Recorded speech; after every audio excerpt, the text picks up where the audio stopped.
Cool. Okay, we're live. So welcome to another episode of Cool Story Bro.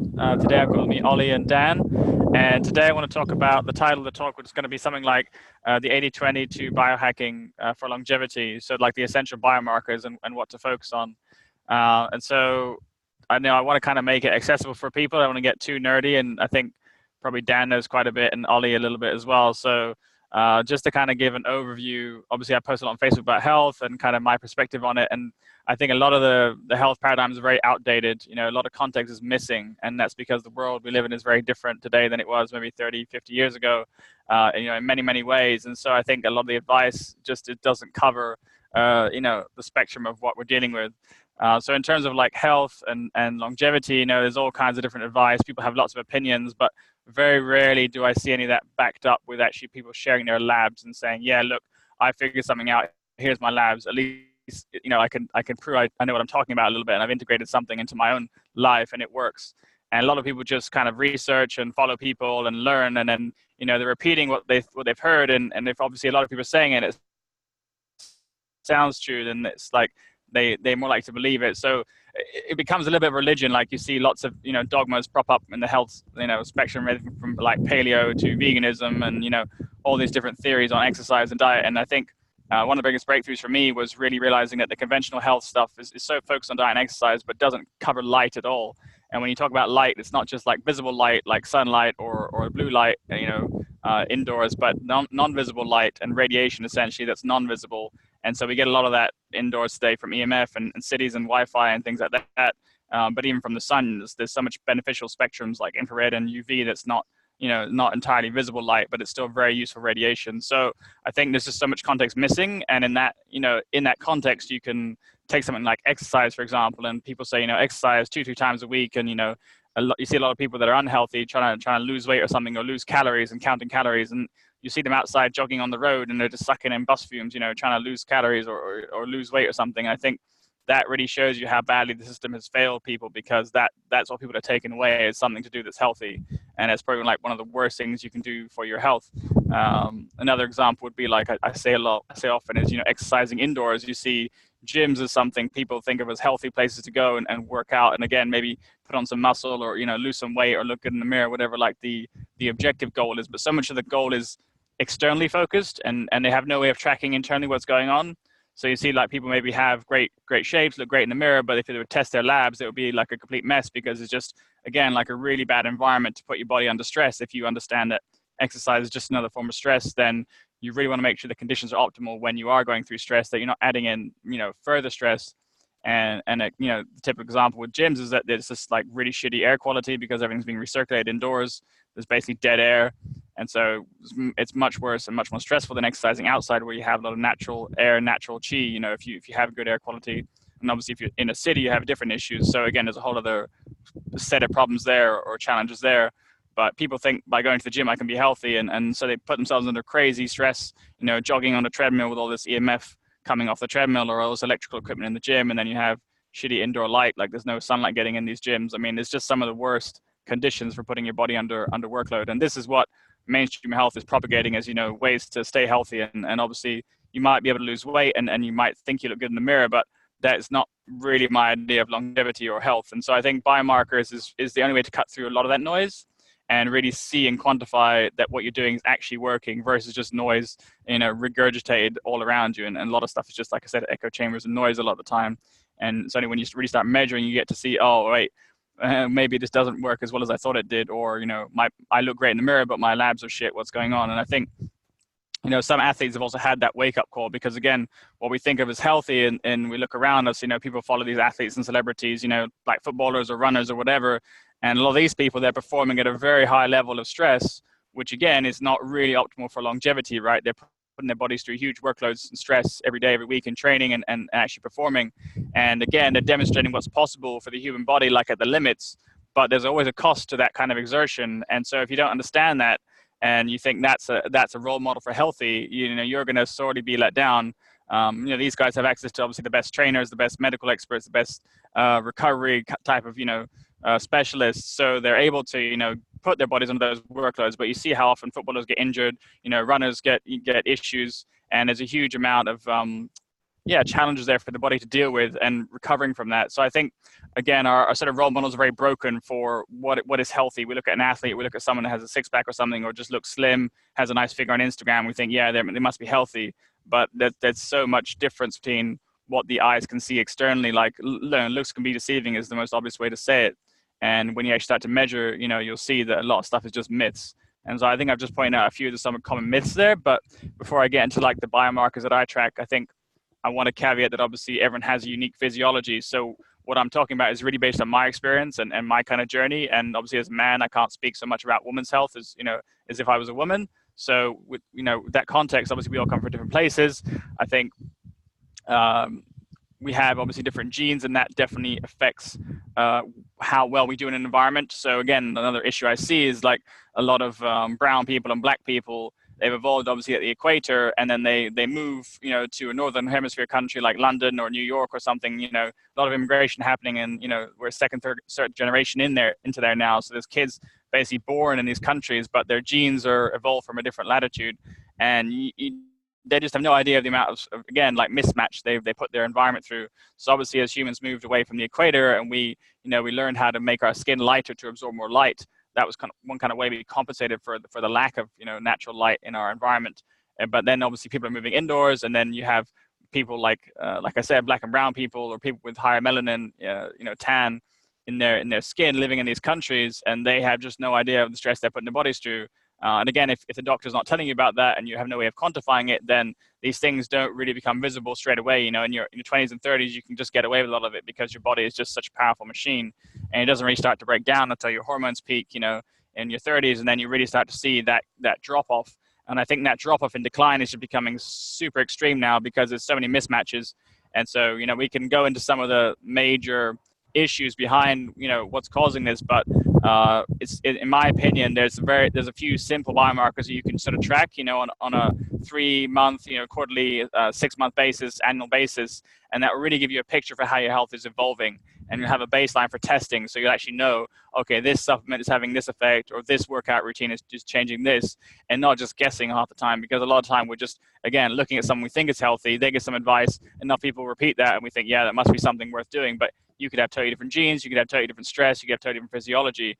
And so you really got to develop your own practice. And the only way that you can do that is to have some way of kind of validating what's working for you. So, you go on how you feel day to day. Obviously, if you feel great, you're not running on coffee and sugar and shitty foods, you're going to feel better. But some of this stuff, it's a bit subtle. And so you need to have some data to really validate you're moving in the right direction.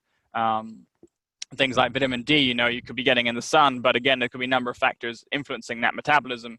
So either you're not getting enough cholesterol and saturated fat as a precursor, or you're showering too much, washing off the bacteria that makes the vitamin D, or you just have like disruptors like glyphosate that fucks up the metabolism of vitamin D. So you could be in the sun but not able to make vitamin D.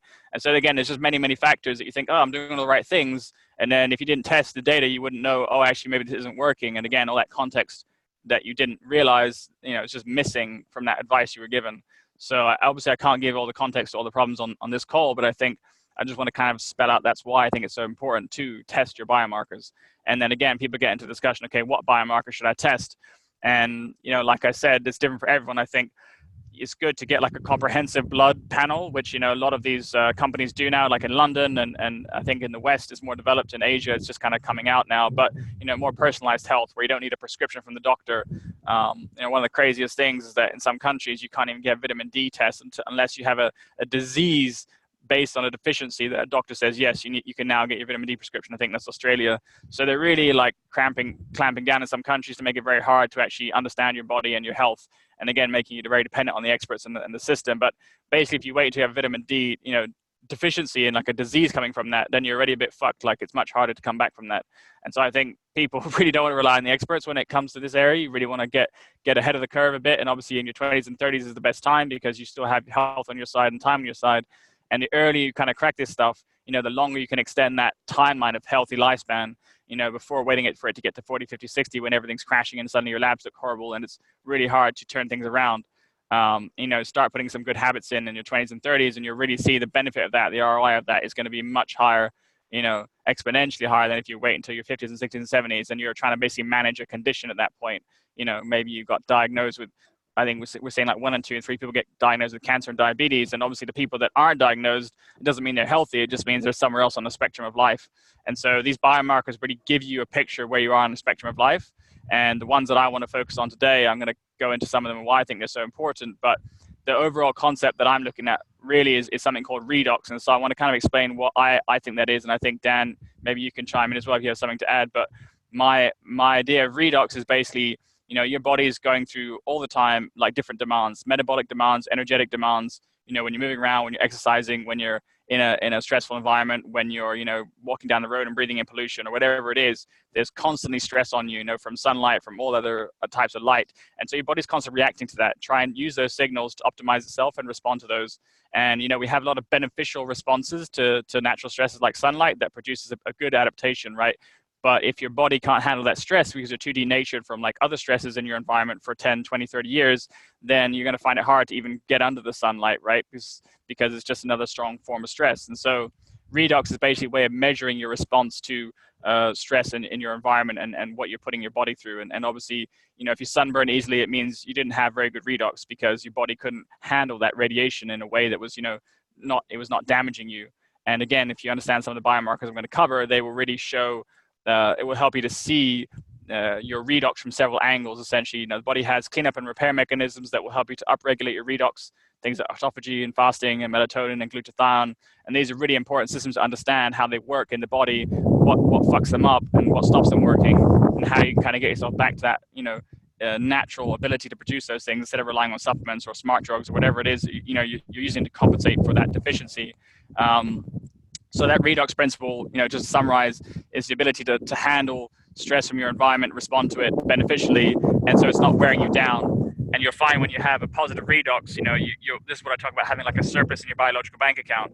If you have that redox, you'll be able to go through that stress in the day. You won't even feel stressed because you have enough reserves and buffer to deal with it. But if you don't, you find you have that low redox. You need to wear sunglasses all the time. You need to, if you've been used to using sunscreen on your skin, maybe your skin's very damaged, and so you're not able to handle radiation from the sun. If you're hungry all the time, you need coffee and sugar. Like, these are all signs of low redox, and I think we're seeing that more and more today. Like, you look around. I was at the marina yesterday, and I shared this a couple of days ago, and I walked around at 7 p.m., so the sun's going down, but still almost everyone's wearing sunglasses out here, and that's just because they're not used to the amount of light, and they're spending so much time indoors that this is just such a common issue of our generation that's a very obvious sign of low redox. And if you were to leave those kind of conditions unchecked and just continue with those habits for 20, 30 years, like I said, that's when you're seeing 1 in 2 people get diagnosed with cancer and diabetes. And obviously the ones that aren't just are on that kind of same road to that, destination, just, maybe slightly slower. And so reversing that and catching that as early as you can is really kind of my goal of what I share about a lot on Facebook, and why I think it's so important to look at it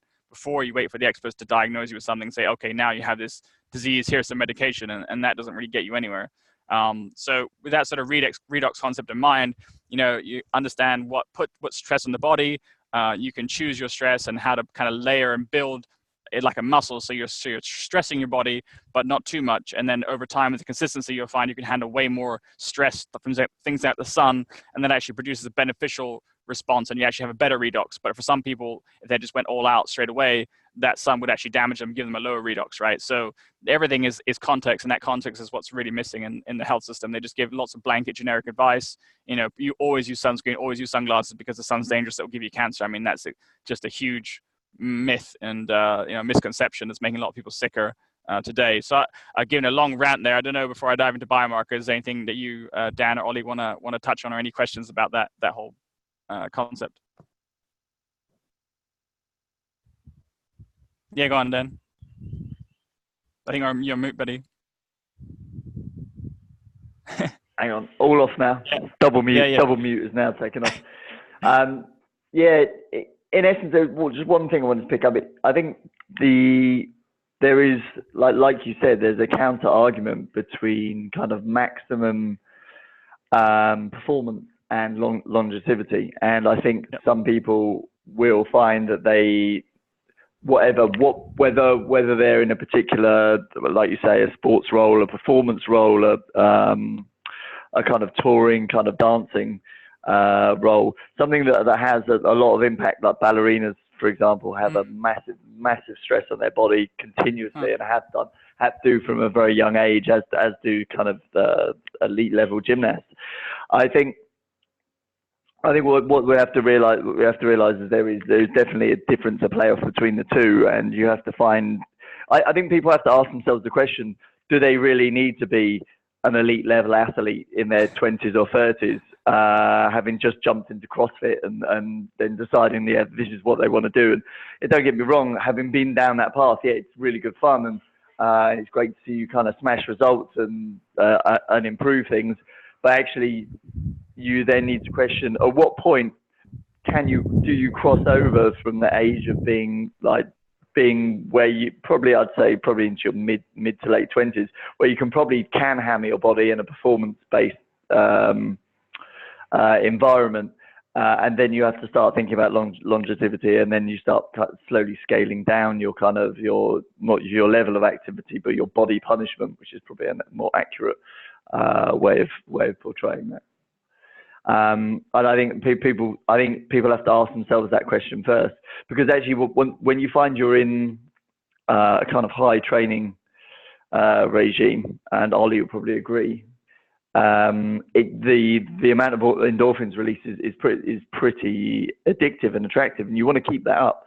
So it's easy to slip into a kind of training 4 or 5 times a week kind of schedule, only to then. And then and you're so hyped on the cortisol release as well. It's not until you kind of hit that decline when your hormones stop producing, when your body's so chronically stressed, they stop producing enough kind of sex steroid hormones to keep your level, to keep you pumped, to keep you going.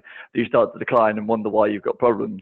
Like you say, it's all about stress management, and I think it's about stress management from a light perspective, from a sound perspective, from a air quality perspective, from an exercise perspective. Literally every single there are assaults on your senses in your body every stage of your waking life. And unless you're sitting on a hill somewhere in the foothills in China, meditating for like 15 hours a day, and then doing a few hours of kind of martial arts practice, then you probably would find that, yeah, your body is constantly assaulted, and then you have to kind of manage and plan around that.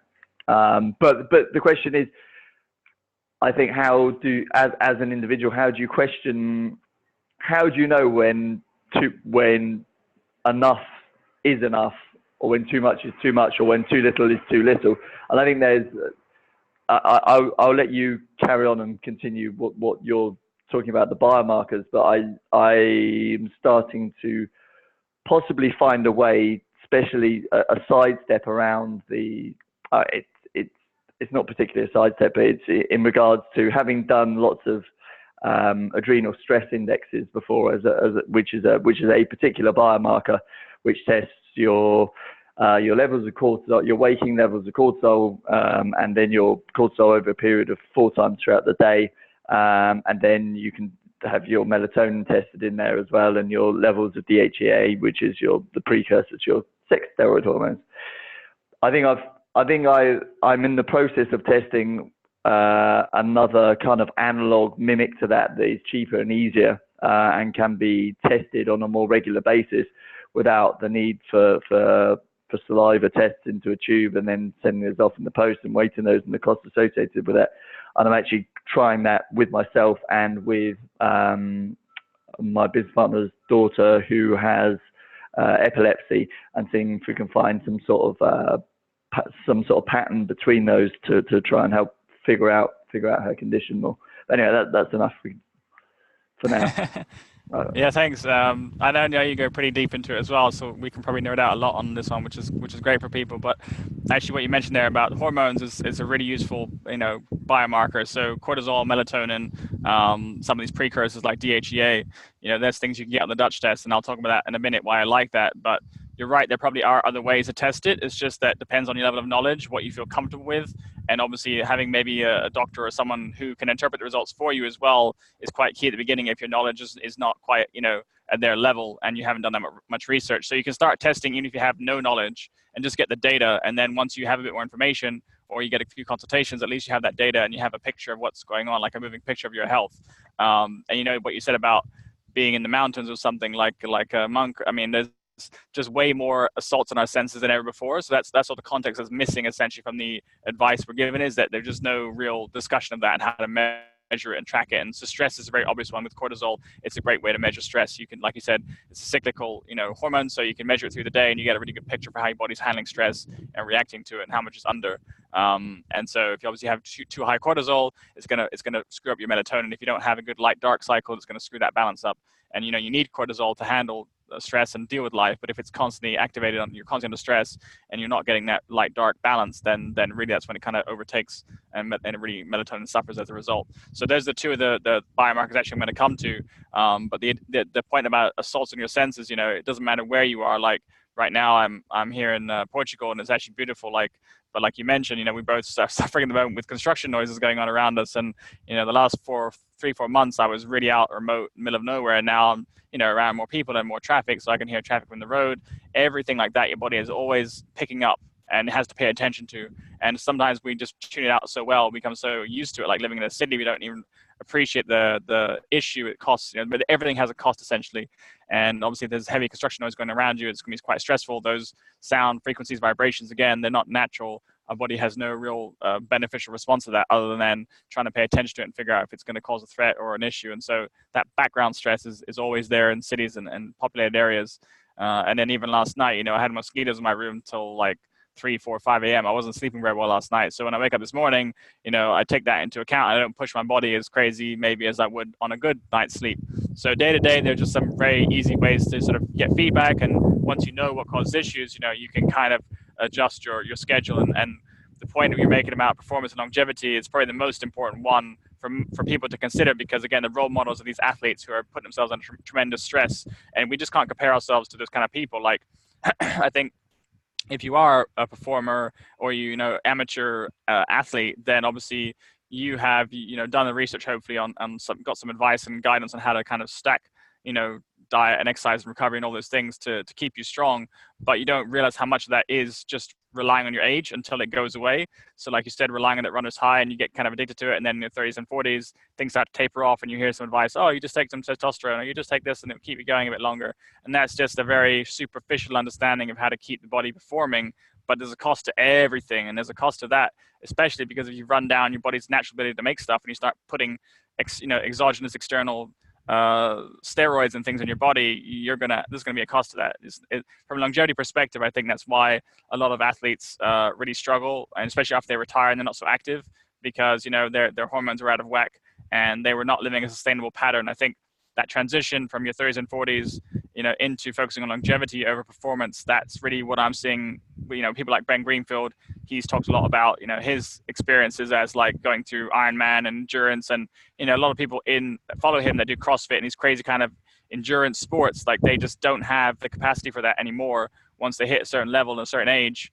And obviously it depends on your upbringing too. If your parents were strong and healthy and you were breastfed and you had good immunity, like you can handle all these stress and assaults even more. But generation would just say more and more kids being born to sort of weaker and sicker parents. And so you have less and less capacity earlier and earlier. And that's where the focus on longevity has to come just earlier. You can't really leave it to your 40s and 50s. You have to start looking at your 20s and 30s for a lot of people, because they have some weird autoimmunity thing, or they have some weird, allergy, or just all these other sort of weird things cropping up that we didn't have generations ago. So it's a generational thing when health comes and it goes.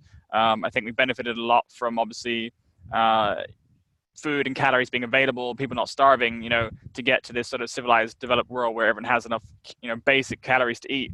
But then there's been a lot of changes in the environment, like soil depletion, contamination from foods, and all this kind of stuff that causes issues. So I don't want to get into all those details, but I think the biomarkers, it really will help you quantify where you are in that spectrum. And if you are stressing your body out too much, you can catch it there early before you get like a really bad burnout or something where, you can't even make cortisol anymore. And you just kind of, because you were just chugging through coffee and, hitting the gym and doing really hardcore exercise, and you thought that was helpful for your body and you look great, and then you didn't realize the cost that was having. So I just think that's really where people are headed. Even if they are trying to stay healthy, they run into a lot of issues, and the solutions to those issues are very superficial, like we kind of covered. So the biomarkers that I think are really useful is looking at from a redox perspective and really seeing how you're handling stress and responding to it. And so maybe we can start with the hormones and the Dutch test, because I think that is kind of the core of what I look at. It gives you a really good snapshot of how your body's handling things. And what you'll find with a lot of blood work and a lot of tests is that they give you a point in time picture of something, but it can change day to day. So a lot of tests aren't very reliable, accurate.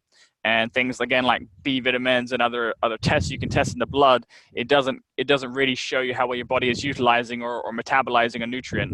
So you could test really high for B12, for example, but actually your body's just not converting any of it, and so you have a B12 deficiency, and that would only show up in other tests and panels. So again, if your understanding is superficial and you just get a B12 test and you think, yeah, I'm fine, and you didn't understand those pathways, you're going to have a very superficial understanding. So I think there's some things like that that get people, and the biomarkers that I'm talking about, they're not going to give you the instant answer to why you have a problem. It's just going to give you some areas for investigation and kind of, looking further. Why is this an issue for me? Why is this higher or lower than I thought it would be? So the hormones, I think the best way to test that is, like I said, on 24-hour cycle. A lot of these hormones, they vary up and down through the day. So taking just a one-time snapshot isn't going to give you a really good picture. The one I use is dutchtest.com. And there's typically, I think most countries have labs and clinics that support it. You need a referring physician most of the time because, we live in the world of experts where you're not allowed to explore your own body. And so once you get around those issues and you actually can take a test, I think that gives you a really good snapshot for things like cortisol and melatonin, dopamine, serotonin, and testosterone. And I would say testosterone is obviously, more applicable for men than women, but even women need it. If women have too low testosterone as they age, they lose sex drive and things like that. So for men, it's a huge sign of aging and performance in the gym and things like that. But if you look at the Dutch test, I think cortisol is probably the one that affects most people today because of the stress. And so when you're constantly under stress, your body is constantly in that fight or flight state and having to respond to that. And so the way that it does that will be to kind of secrete cortisol, just as if you're constantly eating sugar all the time. Your body's constantly having to secrete insulin until you lose sensitivity to it, and that's why people get diabetes. So insulin is another hormone, but that one is maybe not as easy to test. But these other biomarkers, they will give you a definite guide on that redox. And again, if you're that type of person that's heading towards a metabolic disease like diabetes, because your eating patterns are fucked up, then you will see it in these biomarkers too. And then you can obviously investigate that and kind of do some research and try and understand what's going on. But cortisol is definitely the first one I would suggest, and it's included in the Dutch test, and you'll see a cycle. So obviously it's meant to peak, in the morning, it's meant to taper off during the day, and it's meant to be lowest at night so you can sleep. And if your cortisol's fucked up, you basically won't get good sleep patterns because you'll be too jacked up, and you're relying on melatonin to get you through the night and really repair and build you up for the stress you're going to handle the next day. But without that recovery, you're not going to get that, and you're just going to age so much faster. So there's a lot of issues like blue light that depletes melatonin, caffeine and coffee depletes melatonin. Again, a lot of context and the stresses that are missing from that picture. But at least if you test it, then you can start to understand, okay, where's my cortisol cycle? Is it in range? How is it responding? Is it a normal cycle, or is it kind of peaking at weird times because my circadian rhythm is fucked up? Like if you have shift work, you'd expect to see really weird metabolic patterns, and you see that in the cortisol cycle, right? So I think cortisol and melatonin are two really key indicators that you get with the Dutch test. Melatonin is more that repair molecule. It's like a master antioxidant. So it kind of prevents all those oxidative stress induced injuries you get. If you're breathing a lot of polluted air, you're putting your body under a lot of stress with exercise, even things like, being in the sun for a long time and the radiation oxidative stress from that typically your body would be healthy enough to handle. Because people don't have enough melatonin, they are just under way too much stress. And so cortisol and melatonin, those are the sort of first two I would say. Pay a lot of attention to those, what depletes those, what optimizes those, and get a Dutch test to kind of see where you are. And I think things like serotonin and dopamine are also really crucial because we don't really have a good appreciation for how those factor into the body. But I've actually done quite a bit of research, and I've posted a few articles on Facebook showing the kind of links. Obviously with serotonin, people understand that's kind of the happy hormone or whatever. It's the precursor to melatonin. So again, if you're not making serotonin, you can't make melatonin. And most people don't know that about 90% of that serotonin is made in the gut.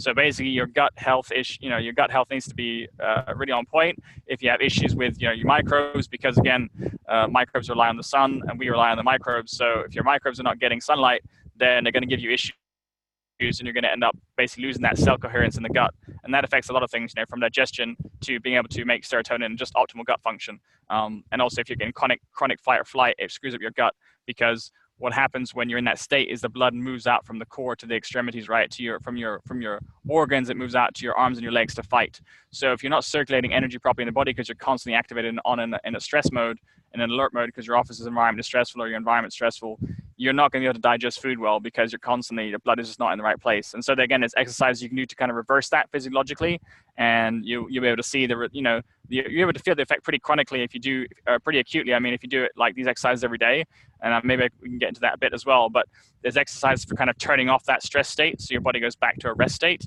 And then the sort of, longer term chronic things you can do to kind of reset, like removing stresses from your environment and really upgrading your resilience to stress so you don't feel as affected by it.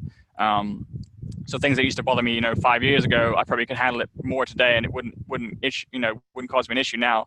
But starting out, there's just some things you want to avoid, and extreme exercise is one of those things. People think, yeah, it can be healthy, but you're coming from a really weak body, and that stress is just, and again, if you look at the effects of like chronic exercise on athletes, it actually affects their gut permeability, so they get leaky gut temporarily, and if you're not strong enough, that cell coherence is very easy to lose. So again, light is the key sort of factor there in making your gut bacteria working and making everything working for digestion, but also being able to make serotonin so that you can later on convert that into melatonin.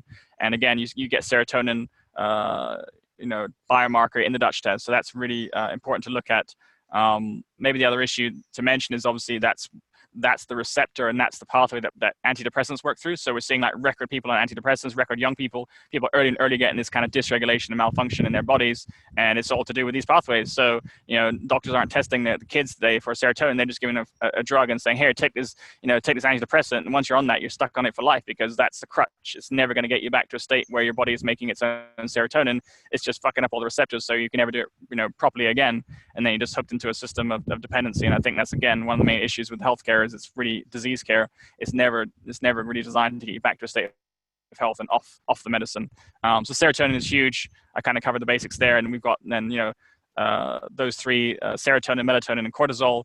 Dopamine is a really powerful one. Again, if you understand it's linked to light. Again, if you understand how it's made in the body and the sort of precursors you need. I think a lot of people are deficient and depleted in dopamine today, and you see that your body actually needs dopamine to get up and do anything. It's like a motivator reward hormone. It rewards you for hitting those dopamine targets. So if you're not making dopamine naturally, you're going to look for all these sort of artificial substitutes. And so the way the body makes it naturally, if you look at the sun, has a lot of opiate receptors, and beta endorphins get released under natural light. And that is basically going to powerhouse your dopamine naturally and give you that natural dopamine high. When you have that, there's a lot of research, again, that shows high levels of dopamine equals higher levels of placebo, which means your belief in the ability to get something done and create something in your life, and versus the actual probability of that happening is essentially placebo. And that is higher when you have higher levels of dopamine. So people in sunny states, CEOs, performers, they tend to have higher levels of dopamine because they're the type of people that have the confidence and they go out there and get things done. And without that, you're going to feel background sort of stressed, anxious, nervous, depressed. Again, if you're low in serotonin, you're probably low in dopamine. So the way that people compensate today is they look for highs, right? You get your high from sugary foods. That gives you a dopamine kick. You get high from pornography. You get a high from gambling. You get a high from all these things. And they're temporary, right? And you just kind of chase them. It gives you that kick and then you're back down. And so you don't have a natural way of getting it. Your body's going to find a way of getting it. And it's usually not going to be very sustainable or very healthy. And so dopamine, again, it shows up very quickly before you may have major health issues down the road. You can kind of see, oh, my dopamine's a bit lower than I'd like. So again, I posted on that. If people want to know more, you can check my post on Facebook and search for dopamine. But I think it's one of those sort of really powerful things for creative force and for getting things done in your life. And actually, your belief in something leading to the outcome is directly correlated to placebo, which is affected by dopamine. So a lot of studies done on that too, and worth looking at that. And then there's a lot of other issues, biomarkers, I would say, covered in the Dutch test, but I would say those are the most important four. And then if you're looking at testosterone, again, that's a good one for guys to really see how you're metabolizing testosterone. Even if you have, good testosterone, it may not have enough free testosterone, which is circulating. So you may still have issues, associated with testosterone deficiency or, suboptimal deficiency issues. And I think a lot of that is related to cholesterol and saturated fats, that we're not getting enough of those in the diet to make testosterone and a lot of these hormones. So again, if you're cutting out butter, you're cutting out grass-fed dairy, you're replacing it with vegetable oils, you're replacing it with shitty, grain-fed animals, you can't make any of these hormones. Cortisol, testosterone, serotonin, vitamin D. A lot of these neurotransmitters and hormones rely on those saturated fats to make those pathways work.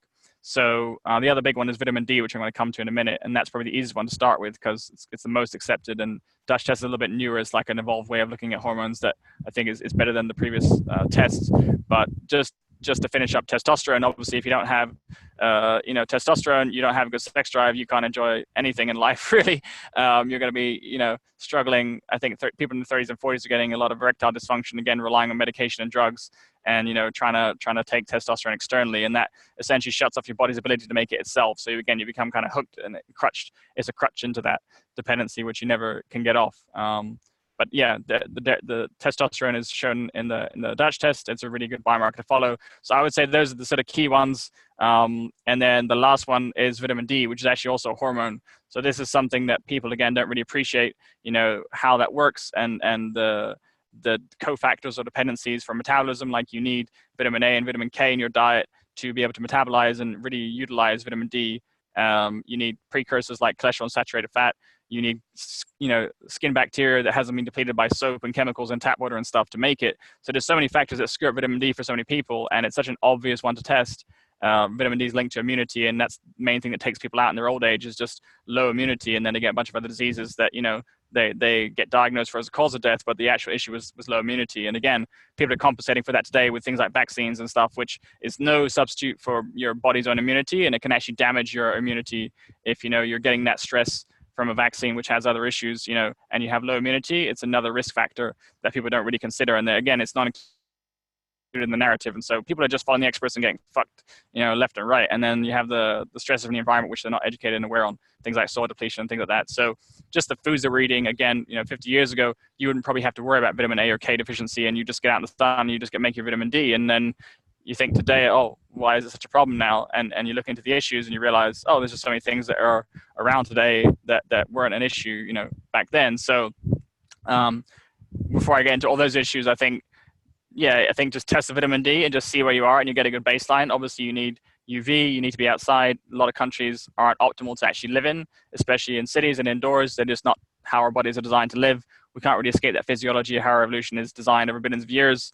It doesn't change because we change our culture and our society over a few generations. So a lot of things are doing completely backwards because we haven't really tapped into that. And again, a lot of natural practices, things like solariums used to be a huge deal in the 1900s, and then they got phased out, as big pharma kind of took over medicine. And so the idea of keeping your body healthy and preventing disease versus trying to just react to it and just treat it with a drug, we've really lost a lot of wisdom and knowledge over the last 100, 200 years. And then going back much further, things like sun gazing and fasting and things have 1,000 years of practice behind them. So those are tools you can use to kind of improve your redox, and you'll see that reflected in the biomarkers. But I think testing those biomarkers really gives you that spectrum to understand, okay, where am I today?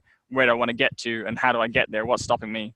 And then there's more comprehensive blood work and panels you can do that kind of give some more clues. Again, things like vitamin A, vitamin K, other vitamin B deficiencies and things like that are very common today because of issues in the environment and sort of disruptors in these pathways, things that stop, the enzymes working and making serotonin and stuff. So I talked about a few of these. Again, it's a little bit nerdy, but those I'd say would be the basic ones. And again, there's all hormones and neurotransmitters. So those are pretty key to feeling good day to day, to performing. And then also from longevity perspective, you'll see issues in those numbers long before you start to really break down, and you get these people that have like chronic fatigue and just burn out on coffee for years and they can't even get out of bed.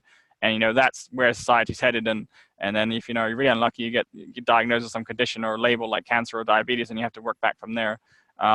So those are the main biomarkers. What I'll do is also share my results. I don't know if we can do it on this call or another call, but maybe we can have a follow-up call when there's other guys on the group, other call. We can go through it again and sort of how I've tested myself. There's software like Lab Test Analyzer where you can plug in some of your, biomarkers and then track them over time. So I've done that with vitamin D to kind of really see what affects it, because I travel a lot, so I'm in different seasons and climates and environments.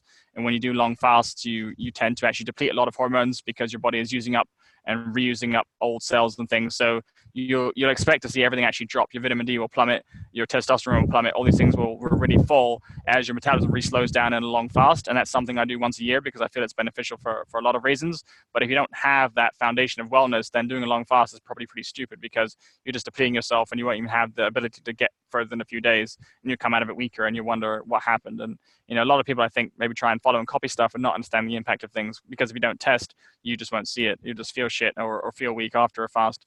And then there are benefits to fasting, and I really talk about it a lot, so I'm all in favor of it. But starting from a place of wellness and that foundation, get your labs in range, and then you can start to look at these more powerful stressors that have other benefits. So I've kind of covered quickly the overview of the hormones and things. I think, Dan, you won't be too surprised.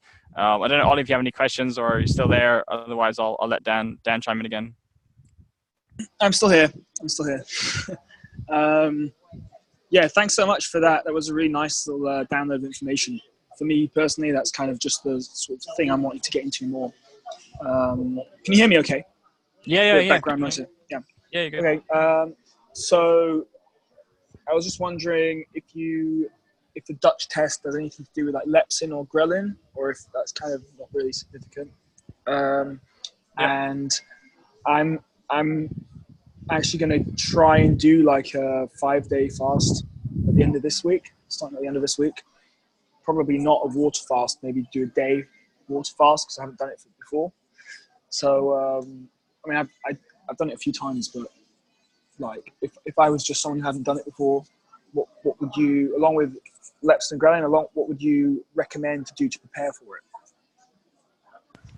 Yeah, sure. I think leptin and ghrelin get talked about a lot because they're the hormones that people get affected by when they have like insulin sensitivity issues and general metabolic issues that lead to diabetes and things like that.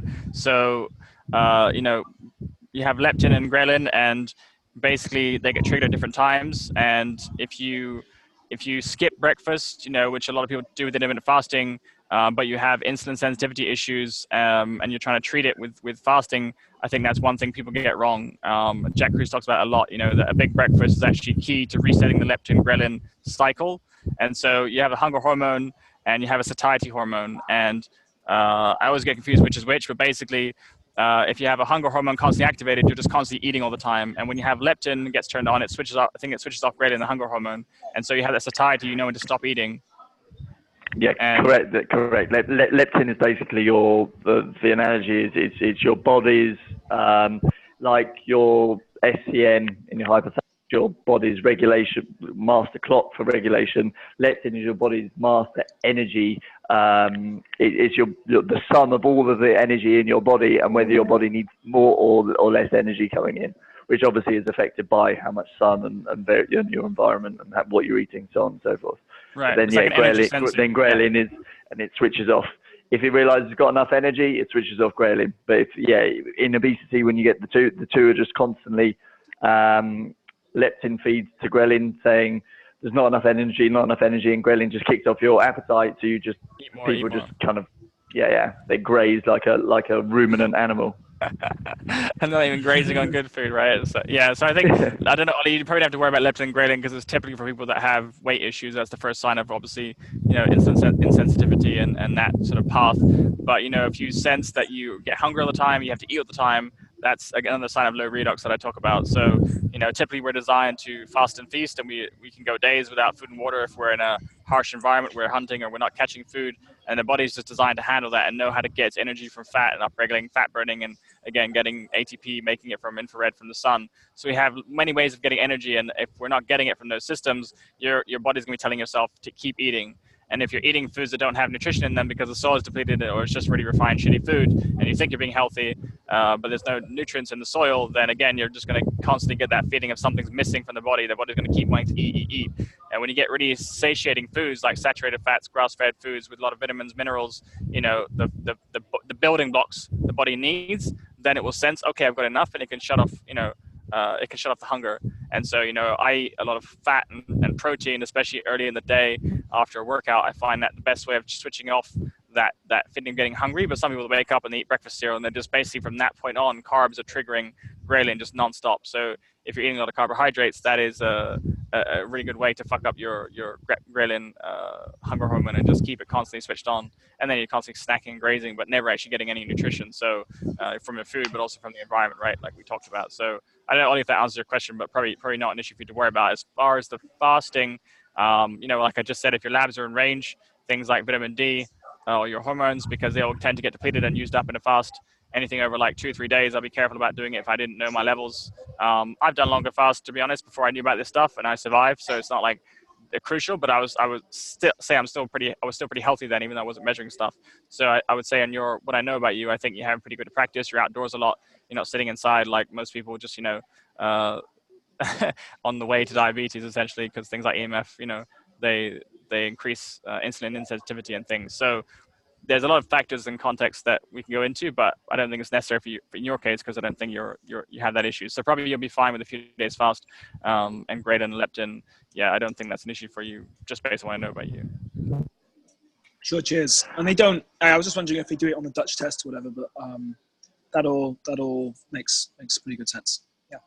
Yeah, no, they don't test gradient leptin directly. I think those tests might be more expensive. But again, like they're linked to redox. So if your redox is fucked up, you'll see it in the biomarkers I talked about. And then if you have weight issues and other metabolic issues, you'll know what the cause is. So if you can't miss a meal, you're feeling hungry all the time, you don't need to get a gradient leptin test. I can just tell you that's your issue. And there's many ways to fix that, like getting back out in the sun, getting your skin rhythm fixed, getting those satiety foods, nutrient dense foods in your diet. And obviously stopping the things that are depleting those. But yeah, so that definitely answers your question. I'll let Dan chime in. Interestingly enough, like in Northern Europe, like it's only since the kind of 50s and 60s that these kind of processed cereal foods have come in.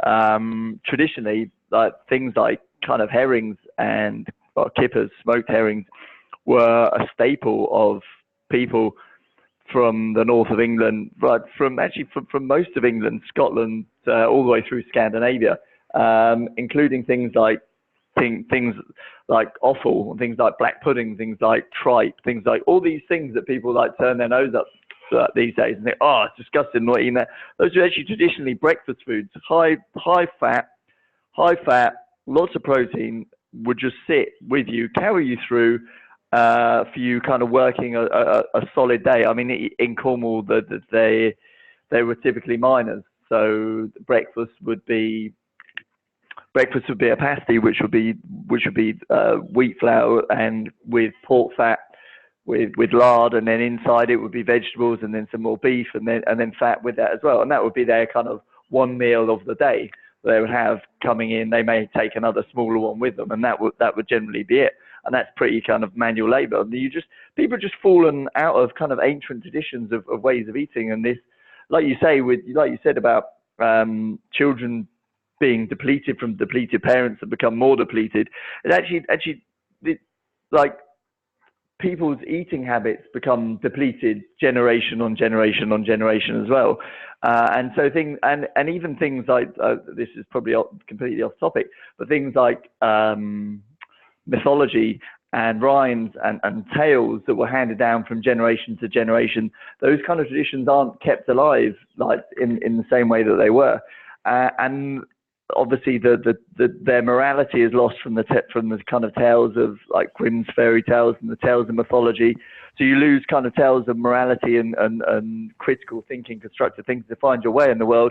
When your food gets depleted generation on generation, you find that people are no longer eating kind of nutrient dense foods for meals, and in the same way and then eventually your genome becomes desequenced in the same way, and it's just you just see the same pattern from lots of different angles just happening again and again and again until we're kind of de-evolving ourselves into a cesspool of shite. That's an inspiring way to put it. I totally agree in some ways. Like, you look at the overall trends, like what you said about the habits being phased out and the good sort of, stories that used to pass down some wisdom. I mean, now it's replaced by textbook from experts. And these people are some of the most sickest people around, right? Doctors have the highest suicide rates. They have no idea what they're doing to their bodies. And yet they're the ones everyone's turning to for health advice. So that's why, a huge indication why nothing's going to get better if you don't see that pattern, that trend. You don't change your direction. You're going to end up on the same path that is everyone's heading down, one and two getting, cancer, diabetes, Alzheimer's, autism, all these things are skyrocketing. It's no coincidence. Yeah, I mean, you see it in ancient, like even in the more ancient cultures that are quickly becoming more westernized, kind of China, where TCM like had a massive tradition of being passed down from person to person, from kind of small villages, and you'd have one person who would learn the kind of the ways of TCM being traditional Chinese medicine, and passing that down, and that kind of word of mouth generational kind of knowledge. But as you see, as China's become commoditized and capitalized, you see people we don't want those. I don't want granddad's old Chinese herbs. Get me a 10-pack of Valium and some amoxicillin. That'll sort me out. It's just, you got to, sometimes you got to learn what's the wheat and what's the chaff. Obviously, not everything that is ancient is good, but it's a procedure of learning and finding out as the environment changes and generations change what's good and what's bad. But at the moment, we're just fed a pack of lies, and everything that most of the stuff that's fed to us, with a few caveats from Western medicine, is a crock of I'm going to use the word shite again. Sorry. It's a good word. I think TCM and Ayurveda have a lot of wisdom, and I've looked at those systems, and I've taken away some really good ways of looking at health and balance, things like the elements, and it does tie into nature a lot. So, that whole thing is missing from Western science and medicine. But if you look again, the times those things were developed for, they were developed for a time without crazy EMF and Wi-Fi and things that there's no answers for from TCM. So you can take what is good and you can put it in context. And what we should be doing is kind of updating those systems, but we've completely thrown them away. We've come with this new system of like treating disease reactively. And that's obviously a lot more profitable than like preventing disease and curing disease, which TCM was really all about. And the doctors, in China used to get paid. The family doctor got paid if you weren't sick. And then if you got sick, you didn't get paid. So the incentive was completely reversed from today, where people get paid when you're sick. And we're in so much, just the incentives are all fucked up. But Ollie, you got your hand up, so I just wanted to that point about breakfast in the morning. I'm also saying much about eating coffee, wake up, breakfast carbs, and that's good. Fuck up your blood sugar. Thing about eating, I used to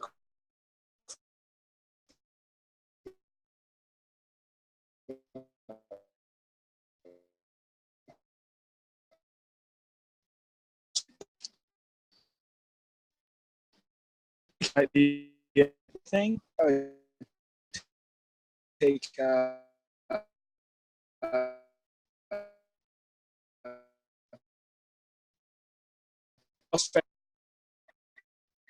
take away meat and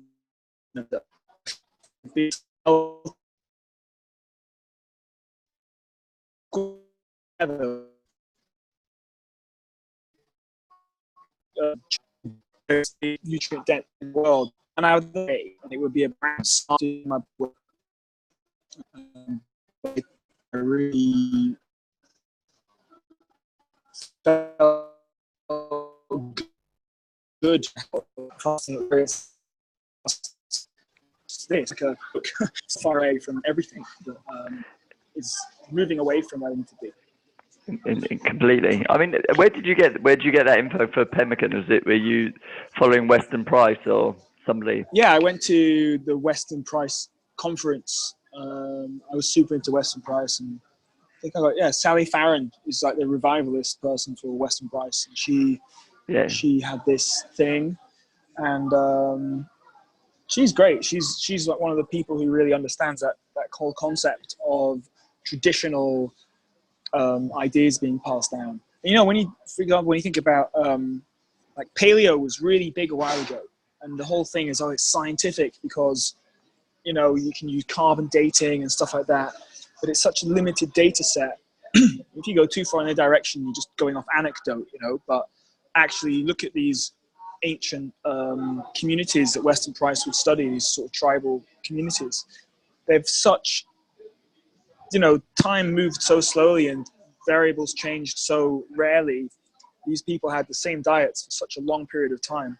It's actually a very good data set, And this guy Weston Price, good intersection in history, right? Where you have science, but being able to study things that haven't changed for a long time. That's gone now because everyone's changing. All their environments, their diets have changed massively. Yeah. And Weston Price actually, using albeit using 1930s science methods. He recorded a lot of that stuff, and it's vexed. It's like, you know, it's not as good as if someone did it today, but it's a pretty valuable data set, and it's all the same stuff for all these people, and they just ate. And the point was this whole idea of intergenerational sort of genetic fitness, and people talk a lot about people who are just genetically healthier and fitter, better athletes and stuff. And it's true, but you know what? Let's see in a few hundred years when people who are just, you know, like African American people are just very dominant in sport, you know, but what will happen in a few hundred years if people aren't following? I think they're just less removed. Essentially, their ancestors have been spending less time in an industrialized environment. Less denatured ancestors, 100%. Yep. Yeah, and that's epigenetics, and epigenetics is what people don't even know what it is. It's just your genes can change and they can be activated. When people talk about heart disease, you have a genetic predisposition for heart disease. It often just means you have a genetic predisposition for your heart disease being activated because of common lifestyle factors. And entirely. It just erodes from generation. It's a pattern. It's a commonality that you have the potential to be. I mean, I guess in the same way you can have quantum states, it's the same way that you have plenty of possibilities of things that can happen in your life based upon your genetics. But I think people used to. I think now, because of epigenetics, people are starting to become more wise. They realize that, like, just because you're genetically predisposed to something doesn't necessarily mean you'll have it, because lifestyle factors and just there are ways to switch back on things that have been switched off through generations. So yeah, I'm with you entirely. But the Wi-Fi, the 5G stuff is potentially scarier in terms of switching off an awful lot of genes at once, because I don't know if anyone's been following some of the stuff that's been going on, like cities that have been switching on 5G, and then and various diseases that have just kind of kicked up. I think measles was one of them that kicked off in a particular place when 5G was activated. People actually being electrocuted because the 5G signals are actually the antennas are grounding through the person into the sidewalks in America. That's put a few people on their backsides. I mean, just the fact that people continue to still think that this is a good idea is beyond me. So now I know Jack Cruz is particularly big on this at the moment. He's saying, like, all the rules are reversed in a 5G city, in a 5G world. And he's basically saying, so whereas before, if you're in nature, you have your shoes off and you are grounding. If you're in a 5G city, you probably want the thickest rubber sole shoes you can find, because you don't want that current to pass to Earth through you, because that's a very quick way to kind of denature the whole of your genome over a period of weeks. I'd say weeks and months rather than years.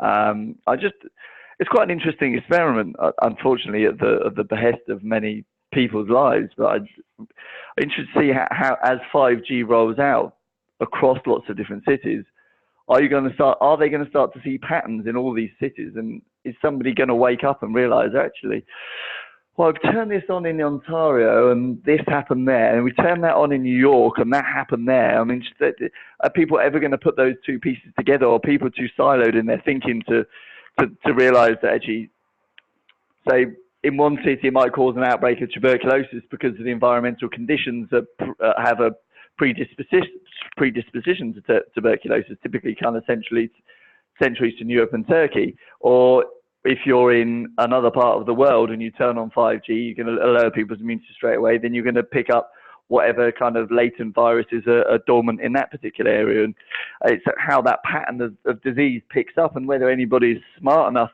at the World Health Organization level to realize, well, look, this turned on there, and these people got sick because of that, and these people turned on there, got sick because of that. Are they related? Oh no, they're different diseases, and they won't ever put the two together, which to me is like a facepalm moment. And I hope that somebody can see through that. somebody who has some sort of goal or vision or drive and can help people to understand. But anyway, that's my rant over. Over to anyone else.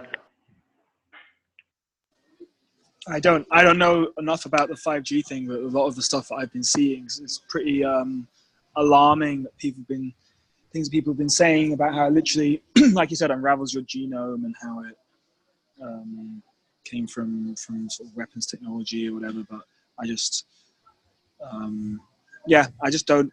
It's something I just really need to research a lot more about. But it does sound alarming. Yeah, I mean, it's just, there was even studies done, like precautionary studies done before this, to see how it affects local ecosystems, and it showed like a massive decline in kind of insect and bird populations around 5G antennas. So that alone, just the mind boggles as to why people. I don't think a lot of this stuff is based on common sense. I think the problem is that industry regulators are too compromised because the people running them are people from the industry. So it's that revolving door problem we have, and obviously it's worse, much worse in the US. But they set the policy for so much of the rest of the world on this stuff. So we're pretty much following the US down that same roads they're going down: obesity, diabetes, cancer, and they're obviously number one. You know, they're world leaders in that. But the issues they have is that the regulators are just too compromised. They're incentivized not at all to keep the public healthy, but they're incentivized, to look after themselves and go from industry back into the regulators and back into industry. So that happens just all the time. And the current guy at the top of the FCC who's regulating the health, inside government, he's straight from industry. So that's someone who Obama put in America, and he's the guy that's pushing for 5G to be rolled out super fast before any health studies. And the reason they want to do that is because there's so much money involved and profit involved from doing that. But also they've seen that when there is a study done, like the FDA did a 16-year study into cell phones and then showed, there is a carcinogenic link to cancer. And so we only found out much later when everyone's already stuffing it down their pants and, frying their junk and putting it down their tops and stuff. And so it's just way too late once the habits are embedded to kind of reverse that. And it's kind of so integral to people's lives and so hooked into that, that there's really no reversing. I think the people that figure it out are going to just decide not to leave it to this regulators' hands and outcomes, but to just basically take their own action. So I think living in a city, you're going to be under way more assault and stress from all this kind of stuff, not just 5G, but everything else going on. And I think that if you have a strong nervous system and a strong foundation, you will be somewhat less affected by it. So these biomarkers that I'm talking about, vitamin D, testosterone, dopamine, serotonin, melatonin, and other sort of biomarkers that I also track, but just those alone, if you have those in optimal range and those are improving month on month, you will be the healthiest person in that city. You won't feel half the stuff other people are feeling when they're getting knocked down and affected by all these things. So obviously you'll need to take certain measures to make sure your levels are improving every month, which means you're increasing that resilience, you're building that muscle, and most people just aren't doing that. So they're going to really feel the effects of that catch up with them as the disease rises, the risks rise. But even something like EMF, they've shown that Wi-Fi is used to kind of induce diabetes in mice, and that's how they give mice diabetes when they want to study diabetes. So those mice models, they just stick a router next to them and then leave it a few days, and then they're diabetic. And then people are working around these signals all the time, and they have no idea. Oh, really? That's how they give mice diabetes? And why have I got diabetes, or why am I struggling to lose weight, or why am I always hungry? Like, people just come up with those connections together because the regulators are 100% compromised. And that's why I always rant about it as well. And so we're doing this show because people had to find out about it from somewhere and start to take these measurements themselves and really prevent disease before it comes into your life. That's just the best way to keep it. One other thing I will actually mention is you mentioned month-on-month growth. Now, I'm not in the same way that no one wants month-on-month growth in anything. I would say with caveats. I would say year-on-year growth for your biomarkers is probably better than month-on-month, because there will obviously be natural cycles where things will ebb and flow, and I mean you'll even find maybe yearly cycles will ebb and flow, like the financial markets, like the crypto markets, like everything. Is the cycle is. Oh, there's no bear market like that for my health, or else I'll be screwed. You what? Sorry. You don't want crypto. You don't want crypto biomarkers for your health.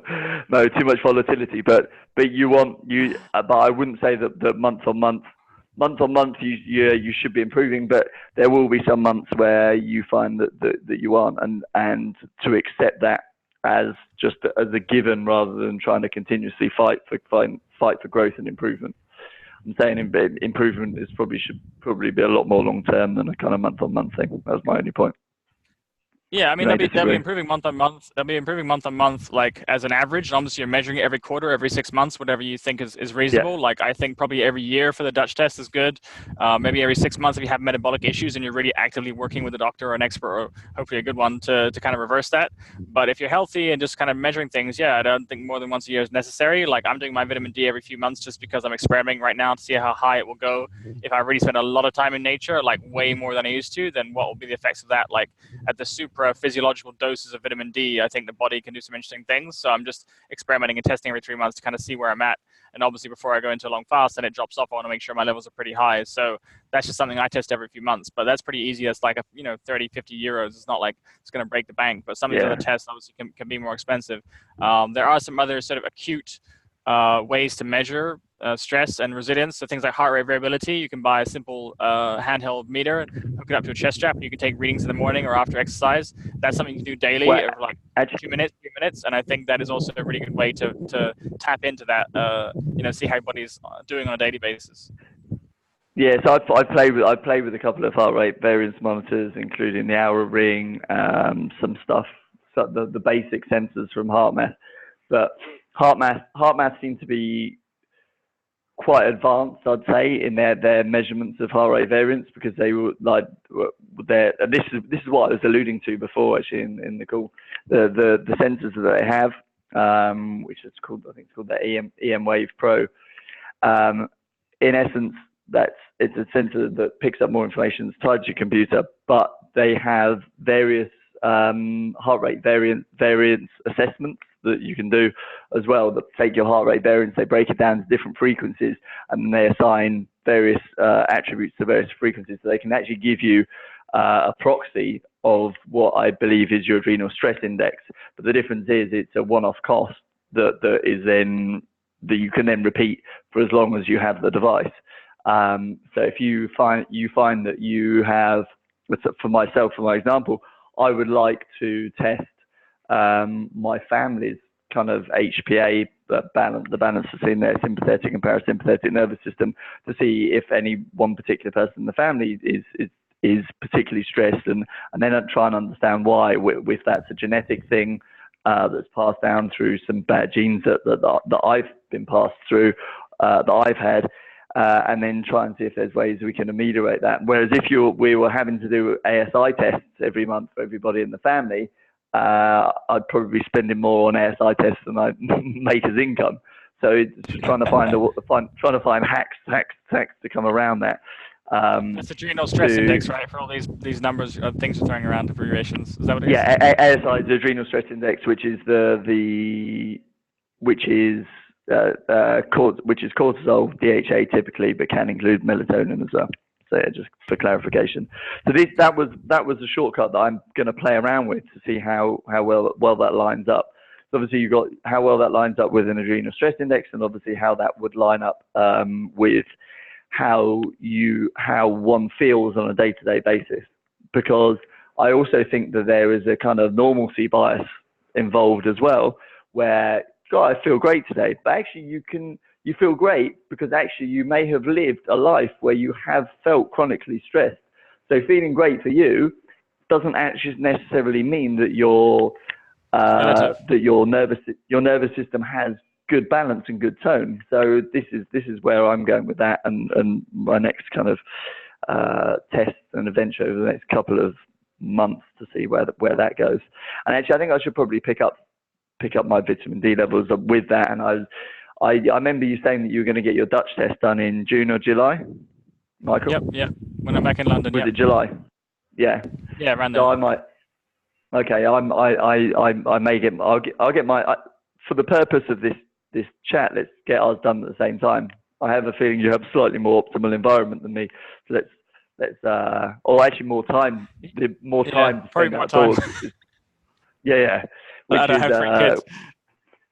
Yeah, exactly. So I'll be interested to compare and contrast, and then we can do a little follow up of things things both you and I might modify on the back of that, and then we can kind of share the results as well as we do it. Yeah, that'd be cool. I'm actually wanting to do a fast as well, so I'm thinking I might do that before July, which would affect the results. But just because the weather's so good here, it's coming to that time where it feels really easy to do a fast. And if I go back to London, it might not be so easy, just time-wise, stress-wise. So I'm Yeah, thinking about that. But if I don't do that, then yeah, by the time I get to London, July will be a good time to do the Dutch test and measure either way, because it's been about a year basically since the last one. But yeah, it'd be fun to kind of swap notes, and we can maybe do a call as well if you want to share whatever you're comfortable to share. But I think heart rate variability is probably what you're talking about. The chronic fight or flight parasympathetic sympathetic balance. You will see that in heart rate variability. And if you pick a consistent time of day, like your waking pulse, just like you do it first thing when you wake up and you're lying down, you can do the same thing with heart rate variability. The other thing I think you can use it for, which is really interesting and no one's talked about that I've seen, is that if you want to measure resilience to something, like let's say you go outside and you start sunbathing, and let's say you're not very have a high tolerance, your redox is quite low, you would probably see your heart variability rise, and then at some point it would start falling because the stress would hit a point at which you can't respond to that, and with your redox has run out. So that would be the point at which you want to get out of the sun for that day. And if you're really unsure of these things and you're worried about getting sunburned, all these issues, I think you would see physiologically that would show up in heart rate variability. So that'd be something I'm definitely want to test as well. Although I'm not yeah, sure I have that issue now, but if I've gone back a year or 2 or 3 years and I was not as tolerant to the sun, I think that's something that would be massively helpful to test. Heart rate, heart math have really good tools. Also, Sweetwater has a really good app, and that they have a list of supported readers. So you have to buy these handheld ones or a chest strap or something to pick up the reading. But a lot of the interpretation of the beat to beat stuff, the algorithms behind that, a lot of yeah, companies yeah. don't have really good tools. I don't really trust, or I don't really trust a lot of other sleep apps and Yeah, things because those I algorithms was, not yeah, I was going to mention. I was going to mention that because there are 6 or 7 different algorithms for measuring heart rate variance, and none of them are congruent. So you've got to ensure that if you're measuring with one device, that it is doing it's doing peak to peak, or it's doing kind of root mean squared, to make sure that if one app's telling you you've got 30 milliseconds, another one app's telling you you've got 45, you just got to make sure that the math behind that correlates and that it's correct, because getting that wrong can lead to kind of misdiagnosis of various things, and you just picking the wrong path for you. But I've got to wrap this up because I've got another call.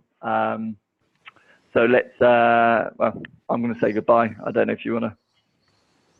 Yeah, it's cool. We'll catch you next call. Maybe we'll do a follow-up call on stress, and maybe one on immunity, and let the other guys have listened to this call first, and we'll do a sort of follow-up, because I think there's a lot more to talk about. But yeah, we're coming up to time anyways, so I'm happy to wrap it up here.